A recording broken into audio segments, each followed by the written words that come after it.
Internet people, what's up? It's me, Wilfred Lee, from the host with the most from Artist Journey. I hope everyone's doing okay. Today we have a very special guest, my good pal, comedian, local Canadianite, Wassim. That's my name. What's up, bro? How you doing, man? Good, man. I'm also doing well. That's good. We're both doing well. We're doing well. We're I'm off to a well, good start. and he's well. Exactly. How about them apples? So, do we need to shout out onit.com at this point, or? No, but you know, they were actually like an affiliate for my site. Really? Yeah. Oh, cool. No way. I contacted them, and they said, yeah, sure, you can be sponsored by them, but Nice. not anymore. Oh, no. Nah, we went over. Now I'm just sponsored by nobody. The Fleshlight? Oh, no. Oh, the Fleshlight. Not even? Is that even? I feel like they're the only two good podcast sponsors based on the one podcast I watch. Have you ever seen a Fleshlight in Korea? I have. I went to the sex shop in Busan, actually. The sex museum there? Or? There's a really small sex shop right across from Busan Station. Oh, wow. And they had all sorts of goodies there. What a delight. And some really good Konglish. I actually took a picture. There was essentially what the sign was trying to say was like, don't touch anything. And it said something like... you have no right to touch me.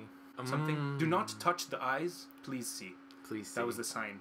Oh, it says, do not touch the eyes, please see. Where's the camera? Put this on the camera. Where's the camera? Right there. I'm retarded. The big circle.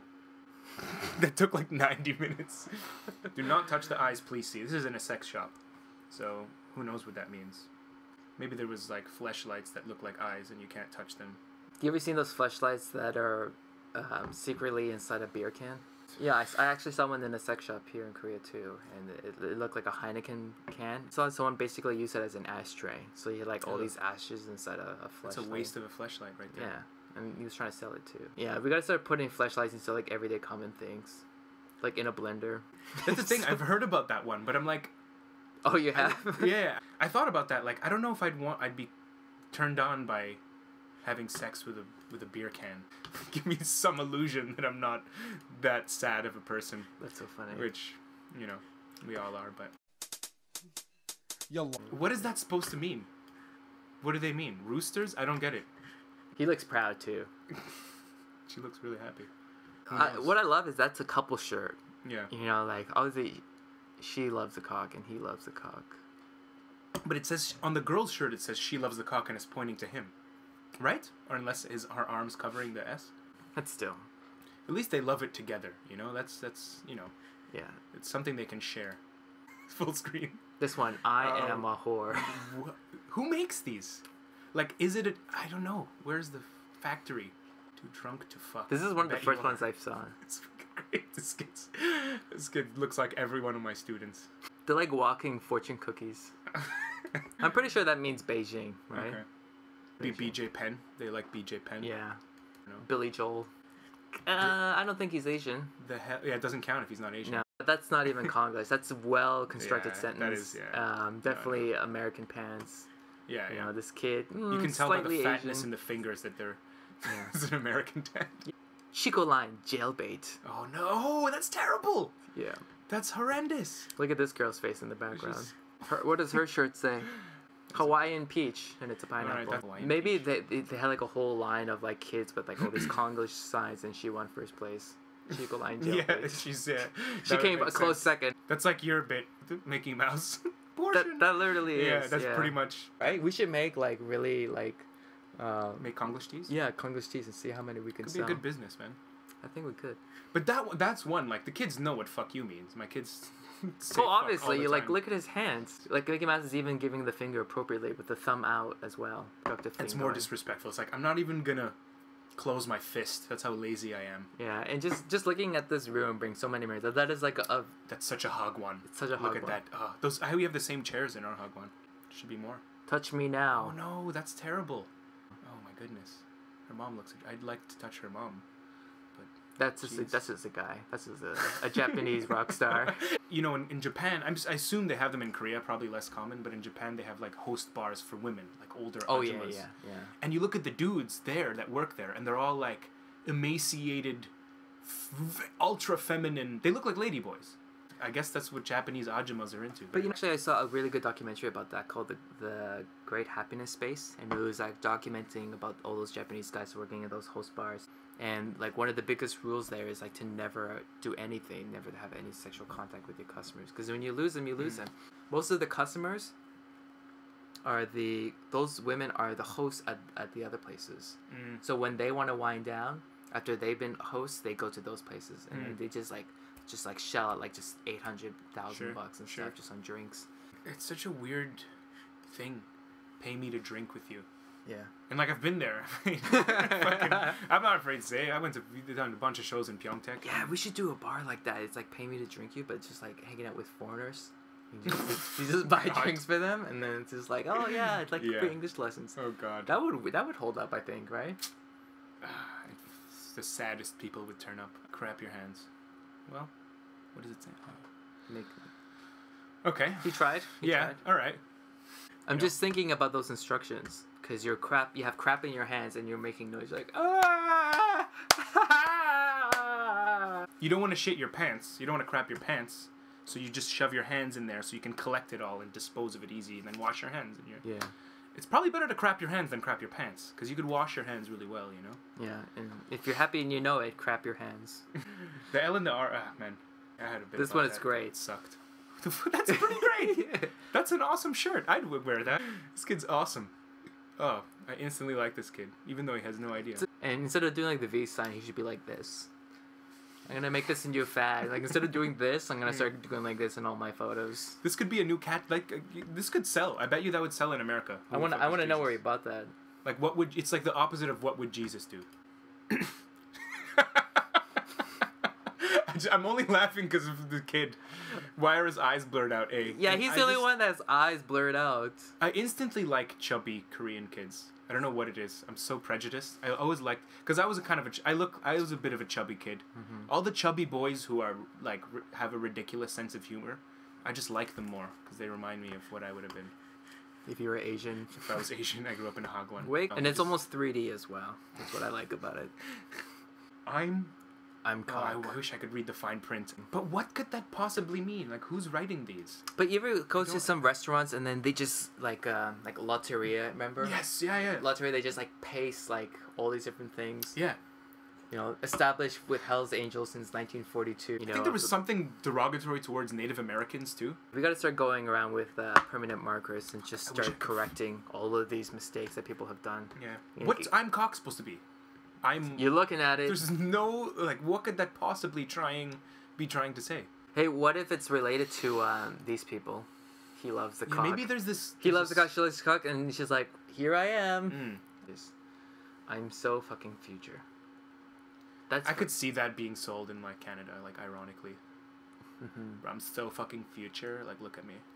Gluten free on the back. Yeah, I think that's the last one. Oh. Well then. Can't be over now. Well, that was a We're delight. Just getting started. There's not a lot of male Konglish t-shirts. It seems like a female phenomenon. I couldn't find my brother any. Like they were all like really small size and like femininely cut. Yeah, it's just the size difference here though, isn't it? I suppose. And like guys wear pink anyways. In most cases. I guess. Yeah, I'm not a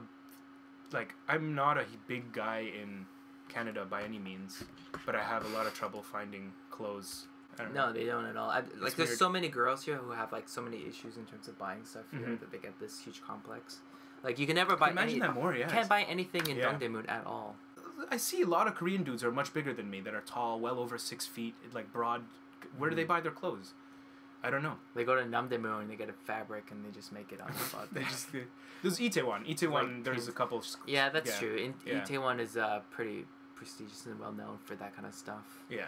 Yeah, you can always rely on Itaewon. I knew I was fat when I couldn't get a belt, but anywhere.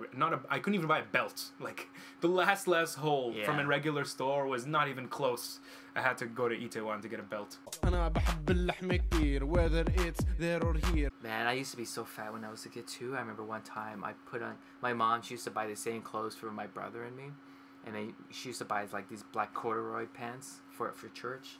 And then I put on my brother's pants and I didn't realize it because they looked exactly the same, but the size was. My brother is like so much more smaller than me. I was like I was I looked like a giant when I was a kid because just I was so big boned and Yeah. I was so trying was to I was trying to like just like forcing to put it in, and finally when I was like and like put on the button, and then when I was like let go, it literally popped and it went right inside the VCR. it popped right inside the VCR, and I opened the little flap, and I was like trying to get it with my little chubby fingers. Press play in the guy's face. You are a fat fucking kid. Just comes and then we fucked up the VCR, and it was like, what the fuck's wrong with this VCR? I was like, I don't know, something happened. I was a big fucking kid, man. I was a huge kid. Not huge. I wasn't like obese. I wasn't really really fat, but just a big fucking kid. Yeah. I was a bit chubby. Then I hit puberty, and I was like lanky for like a day. But I hit puberty in like grade 5. I just shot up. Yeah. To pretty much my height now, which is, I mean, it's like average height for a guy now. Mm-hmm. It's not tall or short, but when you're in grade 5 and you're like 5'10", I was huge. It was way too big, and I was like gangly for like 2 years, and then I just started to like fucking put on. I'm just naturally prone to being a chunkster. I'm fucking endomorph. Man, I remember this one time when I was a kid, like, our parents in Toronto, they had a convenience store, and then we used to live right above it. So, that didn't help with my diet issues at all. I would go down, like, every day. I could just get anything. Like, I used to eat so much food there that I could just look at anything, and I would know what it would taste like just by looking at it.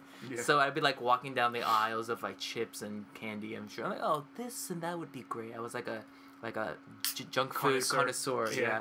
And, every time there'd be like a customer downstairs trying to buy some food or some cigarettes or something, and I just want to get some chips, and it's right behind them in that aisle. I would just pretend like I would just go up to oh, these are out of date. I gotta throw these away, and I just like start opening them, and I just like gotten like a whole can of like Nestea iced tea just like in one gulp and stuff. And then one time, we were just outside with all the neighborhood friends, and in Canada, that's the best thing about it, right? You have like all your, multicultural friends. Everyone is like first generation, like friends from like Ethiopia, Malta, Portugal. Like I would never know any of these places if I lived in Korea. Like who knows where Malta is? Do you know where Malta is? Yeah. No, you don't. There you go. Mom. Yeah, mom. Dad. Who's watching this? Yeah. My mom, my brother. And I remember we were all like just summertime. We're all just like. Standing out in front of the convenience store, and there was this one fire hydrant, and naturally as humans we tend to always make a circle when we're socializing. That's like a natural thing that we do. So we're making a circle jerks. Yeah, circle jerks, right? In the middle of the day, summer. Yeah. It was hot. Illuminati meetings. Those kind of things. Yeah. And for some reason circling around the fire hydrant, and I was sitting in the middle. Maybe it was a circle jerk, and I'm just trying to block it out of my head. The more that I think about it. But definitely one of the kids was like bouncing a basketball. I remember that. And I was wearing like really, really tight shorts. I had like a bowl haircut for like 15 years. So did I. And I had like a really tight like striped shirt that looked so retro, like 1970s. I can picture this so well. Yeah, and then like knee-high socks, like soccer socks. Why did you have knee-high socks? I don't know. And then like summer like leather shoes for church. Oh, and then and I'm just fat. So immigrant. Yeah, so immigrant. I looked immigrant even though I was born in Canada. So I'm sitting in the middle. I don't even know what we're talking about. And for some reason, I don't know if it was the wind or I lost my balance. I started doing this, and then I was like falling backwards, and I'm like, oh fuck, I'm falling. And then as soon as I closed my eyes, just waiting for the impact, and it didn't happen, I opened my eyes, and then I realized that like the crotch of my pants was like stuck on the tip of the fire hydrant. God. So I was like dangling like this, like this fat kid, and everyone's just like, they're not making the noise, but they're like, they just can't. Yeah, they can't even breathe, and then finally it just like just ripped, and I fell. And then like I had just like a turtle on his back. Yeah, and it just showed this fucking huge opening, and I had my tidy whities just like sticking out, and I'm like crying, and then everyone was just fucking crying, laughing. my mom comes out. She's just like the spidey sense. She just comes out. She's like, God. "Get me the puta! What's happening over here? Like, what the fuck's going on?" And then she's like, and I'm trying to explain to my mom, like, she's like, "I just speak English. I can't understand what you're just saying. Stop crying." I'm like, trying to figure it out. And then my brother's like, he just fell because he's fat. Blah blah blah blah. And then my mom, she like smacks my brother in the head. Oh, God. And then she's like, "Why'd you do that for?" And she said, "Because if something happens to your brother, both of you get in trouble. Like, every time, both kids always get in trouble for everything like that." I used to be so traumatized when I was a kid. I used to be so fat and used to be made fun of by my brother. Yeah, I can imagine. I can fucking imagine. When did you start to grow, like, facial hair and stuff like that? So early, man. 8? Grade 5. Grade Yeah, 5? I told you, I hit puberty in grade 5, so I had a stash. Grade 5 I had is the how Arab old are kid you? stash. You're Oh, like Arab 12, Arab 13? boys, they get this really thick stash when they're kids, when they still look like. See, I'm so fucking future Chinese boy we're looking at. Yeah. Sorry, Chinese, maybe Korean. Korean. Like at that age, like maybe a little bit older than that, I'm getting a stash. You know, thick stash. I had chest hair in grade 6, not like this, but like I had like a little bit of chest hair. So if you had chest hair at grade 6, you must have had like a huge bush. Like, oh, I had a huge. I don't remember not having pubic hair. I swear to God, I do not remember not having grade 2 I had pubic hair. Grade 1, pretty sure I like. He's like a sweater when you came out of the womb. I just was born. I might have been born with pubic hair. I can't remember it being bald down there. I don't remember. That's crazy. Yeah, that's insane. It sucked because like having to shave back then was really annoying, you know. And what? So you were shaving when you were like grade 5? I was in elementary school. Yeah. Oh my God, you were shaving in elementary. I wasn't like shaving. This full beard came in like grade 8. Like, so that's like still 14. But yeah, wow. The first time I shaved was grade 6. My uncle, who lived in the States, came up and he bought me like a shaving kit, and which is great, you know. Yeah, he's Lebanese too, you know. He knows. Yeah. He knows. Elementary school is when you gotta get. It's like when you got it in your birthday, like, oh wow, like the model 2437. I got the chic quattro. Back then we didn't have 4 blades. That was before the 4th blade was invented. Like a Swiss Army knife, like shaving. Shaving with dull blades is the worst, man. That's the worst, especially when you're thick like this. I really need a sharp blade, or else it kills. But that's the thing, like, kids tease, it doesn't matter. Like, you think, like, oh, shit, like, that must have been badass. Like, you could, no, but, like, kids tease you if you're different. Mm-hmm. And I was a joker, and I would make fun of other kids, too, but I was really sensitive, you know? As a kid, like, fucking shit got to me, you know? Yeah. So when kids teased me, it really got to me. Like, they tease you for being tall. It's like, back then, if I went back now, I'd be like, fuck you, bitch, I'm taller than you. I just pushed them. But kids would make fun of me for being tall and hairy, and I would just, like, go home and sob. You know, and I'd be like, I'm a freak. And in fact, in the 3rd grade, I had super hairy arms and legs in the 3rd grade, and the kids made fun of me in gym class. No way. To the point where I shaved my arms and legs when I was in grade 3. I still remember. And it was so silly. I was just so sensitive. 3? Yeah, in 3rd grade, I shaved my arms and legs, because kids always made fun of me. And then I came the next day, and like they're like, look, like, what? And they're like, what happened? I was like, it fell off. That's what I said. And it started getting itchy and stuff. stuff. Grade 3, that makes sense. You said fell off. And they're like, oh, that's weird. This is like no one questions too, it. Right? Yeah. No one, they're 3rd graders. They didn't question it. But I was sensitive about that. Wow. And I think I even, chest hair too, I was really like, oh man. And I'm pretty sure I shaved that when I was in elementary school, just because I was like really embarrassed about it. And then it started to really come in when I was like grade 9, grade 10. I was like, I shaved it just to like see, I don't know. I shaved my chest. I'm not proud of it, but I did it. I always wonder too, because they say it comes in thicker. Like, is it this crazy because I shaved it like a couple times? That's just like a myth, isn't it? I don't know. We should research that again. If you shave or wax your hair, will it come back thicker? Yet many of us do these tasks with a sense of futility of inevitable failure because we believe this regular ritual of removal causes hair to grow back mightier than before, rising like a phoenix renewed, but with even coarser, thicker, or darker offers. What the fuck is this, Harry Potter? That is simply not so. Just tell me. I just want the answer. Yeah, just say no. So it's no. But there are several reasons that the myth continues to flourish. One is the Still believe it. limitation of human perception. Yeah, when you're grade 3, obviously. Okay, that's all I needed to know. Okay, essentially no. But I still don't believe it. I feel like it does come in thicker, faster if you start shaving earlier. Yeah. Because I know, like, Sikh people in my high school who also, like, you know, were past puberty and stuff, and they didn't have very thick beards at all.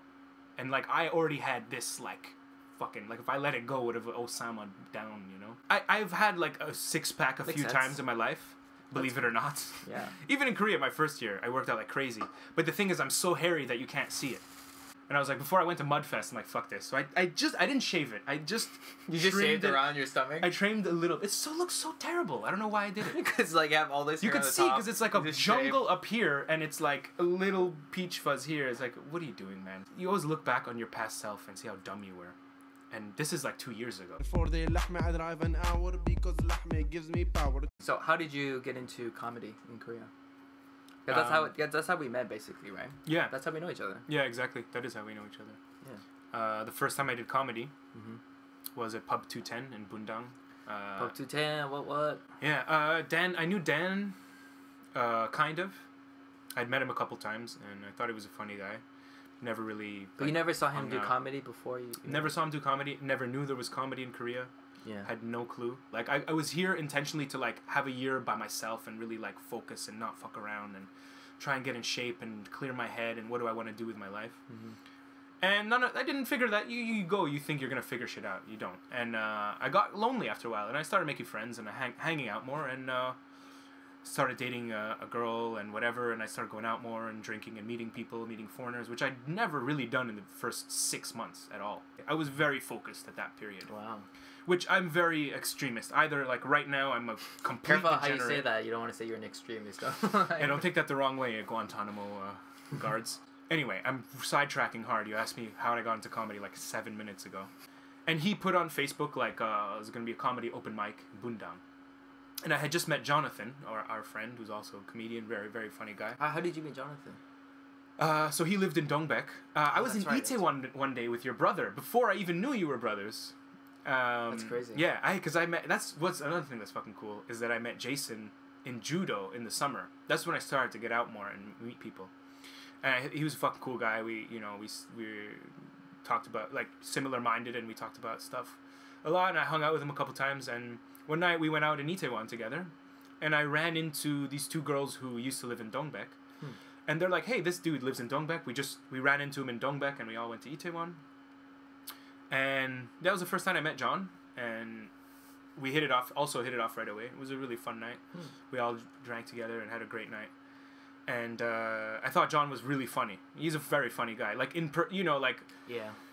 there's a lot of great people who do comedy here. Some people are more somber when they're talking. Like, I'm told I've seemed very serious. I tend to not be very jokey. But John's one of those guys who's kind of always on, you know? He's always funny. He's always trying to make people laugh all the time. He never stops. Mm-hmm. So this guy was cracking me up. He was hilarious. And I saw that, and a couple days later, and I called John, and I was like, "Dude, you should totally do stand-up. Like, you should do it." And he was like, "Yeah, cool, I'm gonna do it." And in my mind, I was like, I always wanted to do it too, and I was in Canada. Like, I always, like, thought about it, but never went for it. And I always thought I'd like to do this, because, you know, I'd be like on the bus or something, I'd think of something, and I'd be like, that would be a funny thing if I could make it work on stage. And I always loved stand-up from a very early age. Like, I saw George Carlin old Jammin' in New York, which is still my favorite special, when I was young and I was very politically minded, and, like, the Iraq War, the second one was going on, and Jammin' in New York is largely about the first Gulf War.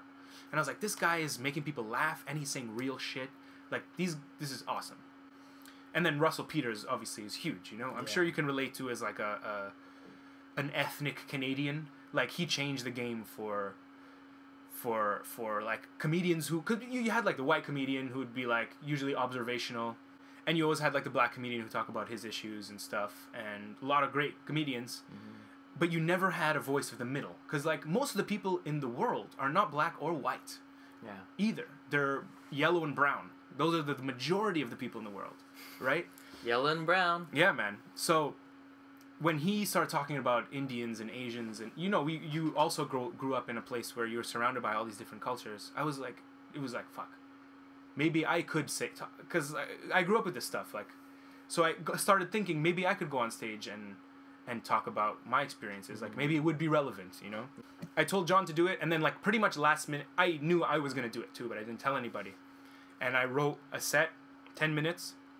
We were only supposed to do 7, but, like, I couldn't cut anything. I was like, all this is funny, and none of it was. Only one joke was good.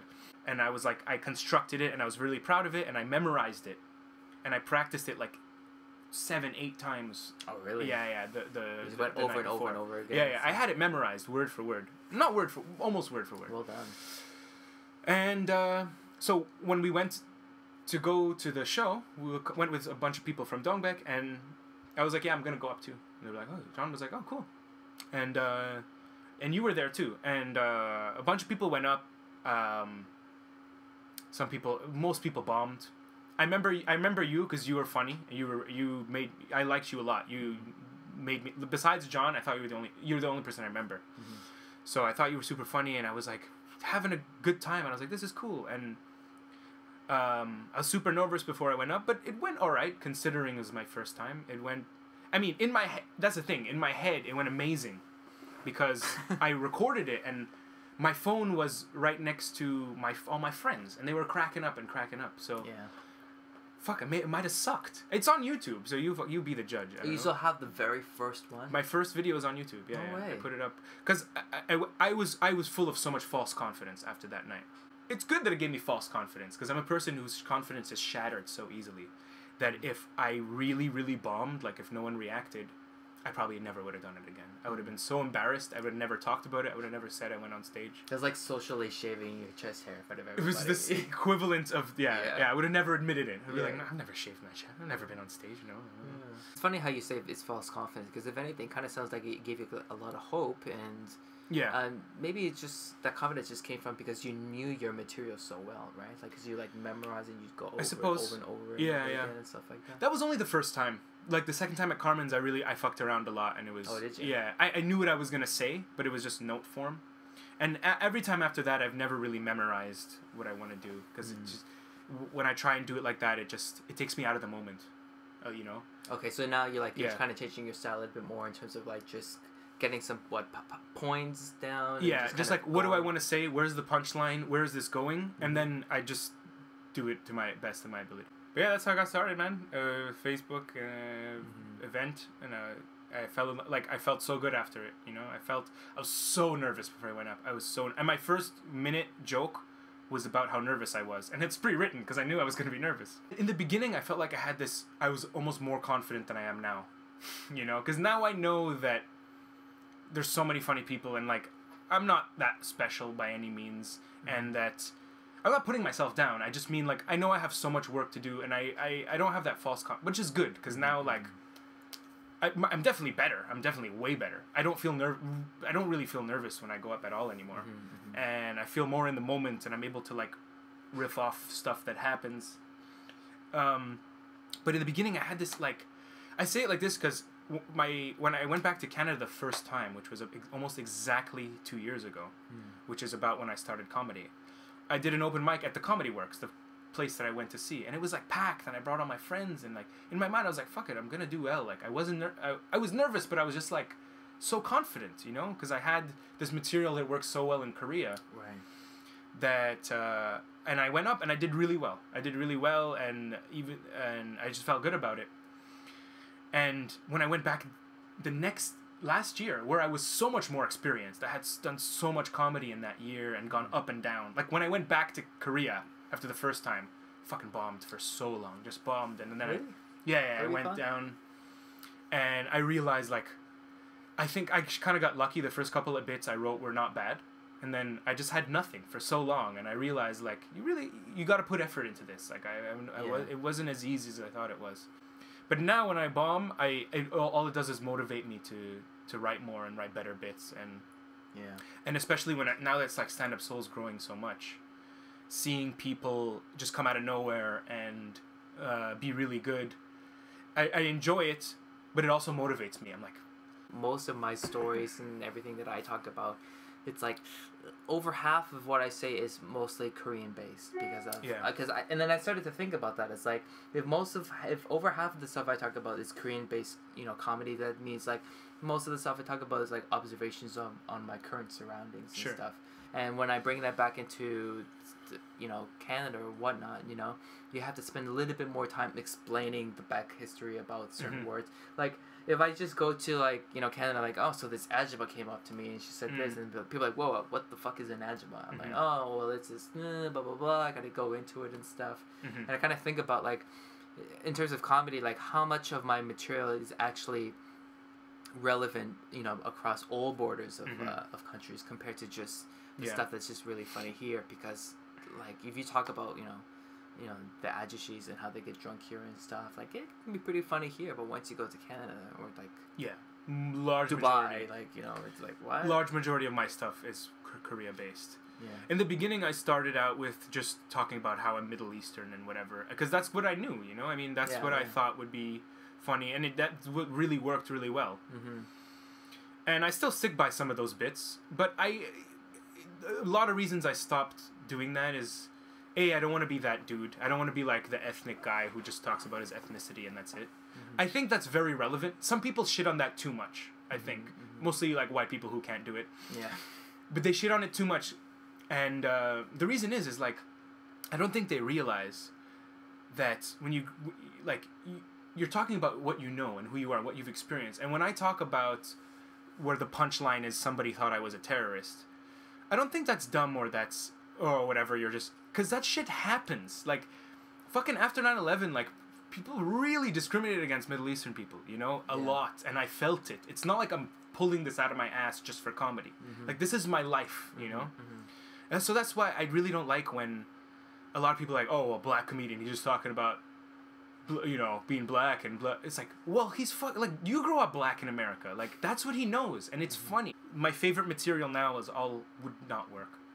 Because it's Korean based? It's Korean based, Korean language based. The fireworks thing is one of my better bits, and that you would not get that. But actually, I mean, it can still be changed though, right? It can still be like modified in a certain way, because if you're talking about like foreigners, it's still about that experience, about talking to somebody of a different race and how they react to you, and this is your experience with. I suppose, but like Canada's all immigrants, so like, I don't know. I'd have to think about that one. But for example, the one good bit that I did come up in Canada this year was that I still use is like the Asian squat thing, where I say like, I don't know if Korea's changed me. My friends keep saying I've changed, and then I kind of pretend like I'm really pondering deeply, and then I just go into an Asian squat, and that's kind of the joke, and then I add more to it. But I thought of that in Canada, and I didn't realize that, because I thought about it. It's not that I didn't realize, because we have Chinatown, and that's a known thing, even in Montreal, that in Chinatown, there's old Asian men squatting and smoking. That's like a thing they do in Chinatown in Montreal. Sure, yeah. So that was mixed. That was maybe one that went well. So I thought of that in Canada, and I did that at the Comedy Nest at the open mic, and that was maybe one bit that kind of went all right. I guess I mean, bomb. I didn't like fucking get crickets, but like it was to the point where I felt bad for bringing my friends and family because it wasn't worth it. You're like squatting down, and you're like, damn. Because like one guy who was a professional comedian came up to me and he's like, that was really funny, that squat thing. And then I was talking to a group, my friends and a group of other friends who had been there afterwards, and some people were like, I didn't get that. What was that? Yeah. So some people apparently don't know about go research. It's the Asians. How do you not know about the Asian squat, man? So I guess that's what it is, right? You have to like how much preface do you have to give before you say that one? I can't. I just have to do it. I can't be like, you guys know the Asian squat, right? That's the punchline. I'm about to do it. Right. No, I can't do that. So I don't think that it's hacky to do stuff about your ethnicity, unless that's all you do, and unless it's been stuff that's been done before so many times, But it's kind of in the same sense where you'll hear like certain songs like, oh, you can't use this chord progression at all. Sure. Because you heard it so many times. Sure. But how many songs have you heard that has have the exact same chord, but it's a different take. Yeah. If you can make it original and funny, it's good. And I grew up in a place where everyone was somewhere else, and that's how we made fun of each other. Oh, you fucking brown motherfucker. Oh, Wassim, what do you got a backpack? You dynamite in your backpack? He's gonna blow everything. Like, that's how we fucking clowned on each other.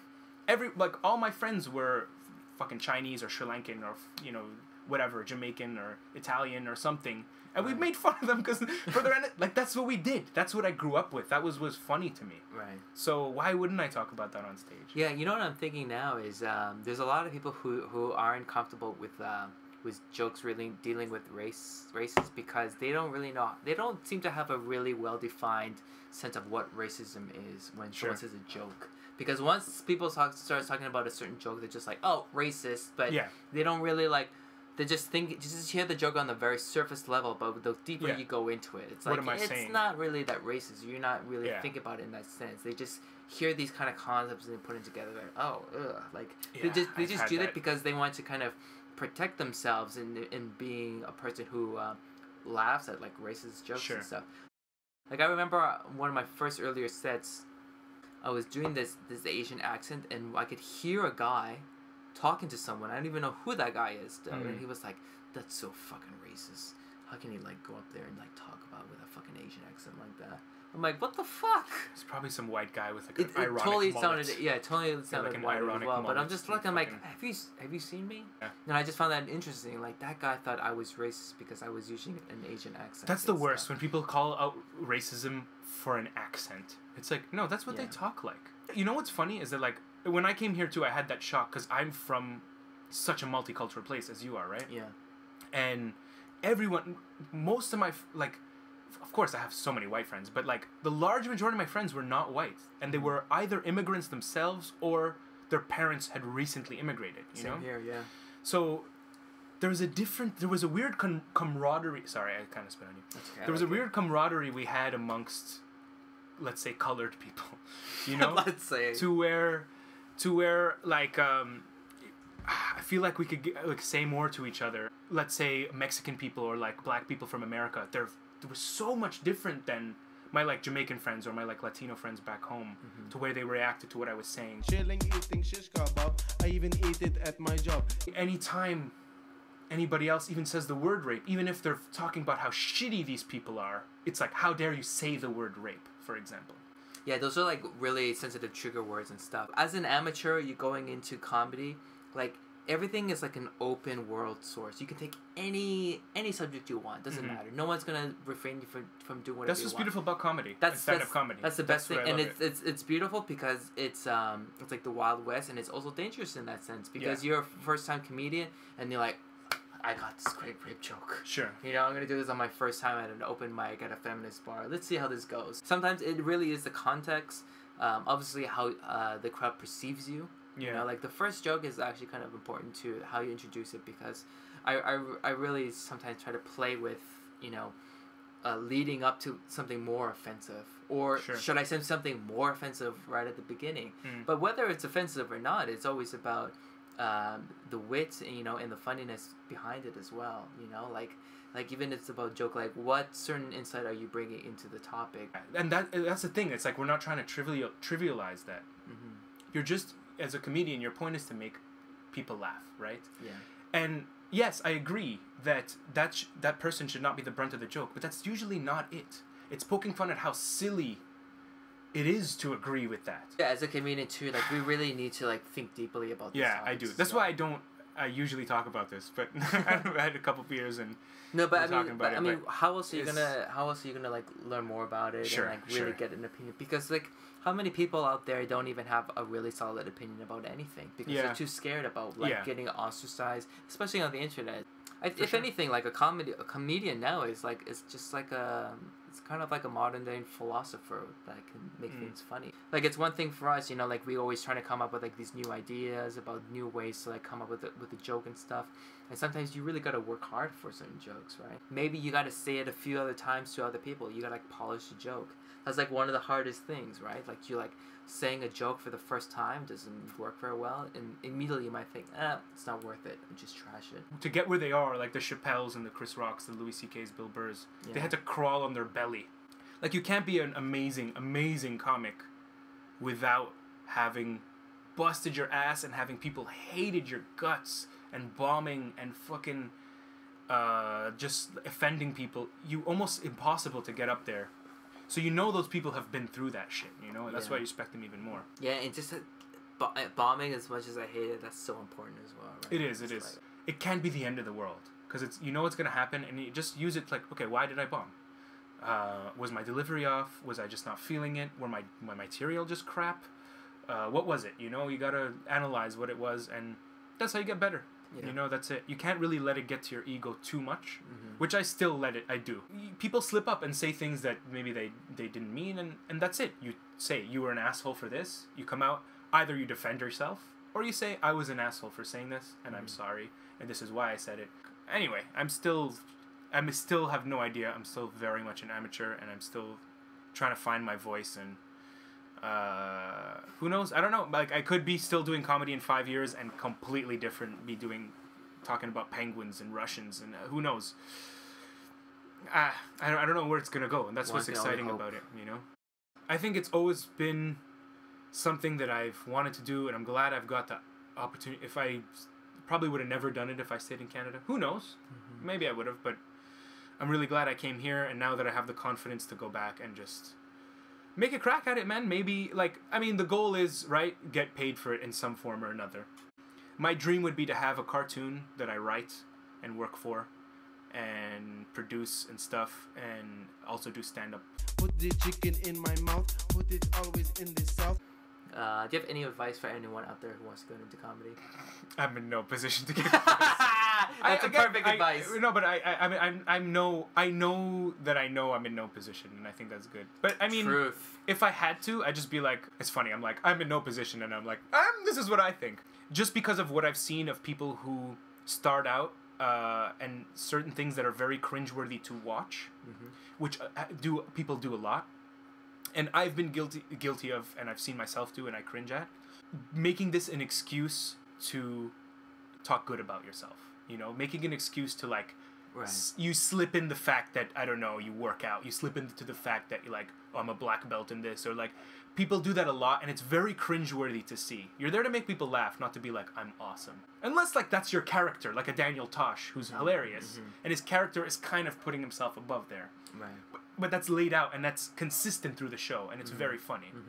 So just be honest with that's who you are. I don't know what the fuck I'm talking about. No, it makes sense, because it's a difference between conceitedness and confidence. People are, like, totally conceited with the shit that they say, that is just like, why should I respect you for something like that? Because you're just boasting. But confidence is a totally different net. Confidence is totally different. That's all I can say. I have so much to learn, and every time I watch any comedian, whether he has less experience or whether it's a professional, I'm trying to learn from them. And yeah, I know that I have a long way to go, but I'm willing to fucking climb that fucking mountain, Truth. Yeah, there you go. All the kids out there, don't listen to what they say. And yeah. Call mom once in a while. Yeah. Okay, so guys, thanks for listening. Thanks for checking out The Artist's Journey. Remember, you can subscribe and like on Facebook, YouTube, and all that stuff. And you can check out Wassim. Like, we usually do stand up Seoul on the first Thursday of every month, and you can always check out his. What about your YouTube? I have a YouTube. Yeah, I never put this out there, but I do have a YouTube. Yeah. The YouTube channel is called Mustafa Shabazz Shukri. It's a long ass thing. It's kind of an inside joke from this. Obviously. Anyway, it's actually a joke from this YouTube song where this super old Arab kid made this jokey Arab song about liking meat, and that was the name he gave. It was Mustafa Shabazz Shukri. So I used that. I stole it from him, from that song. That's my YouTube name, MUSTA. No one cares.